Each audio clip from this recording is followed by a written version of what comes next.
এমন এক দেশের পাশে আমরা প্রতিবেশী হয়ে আসছি, আমাদের অনেক কিছু বুঝে শুনে স্টেপ ফেলতে হয়। চিল্লায় বলেন ঠিক কিনা?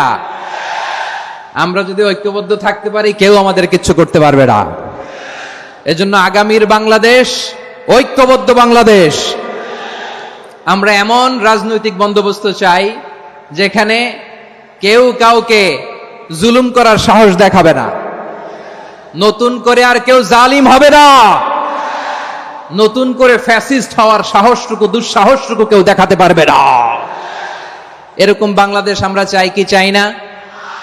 আওয়াজ করে আপনার মতামত জানান দেন। এরকম নতুন ভোরের বাংলাদেশ আমরা চাই কি চাই না? কারা কারা চাই হাত তুলে আল্লাহরে দেখায়।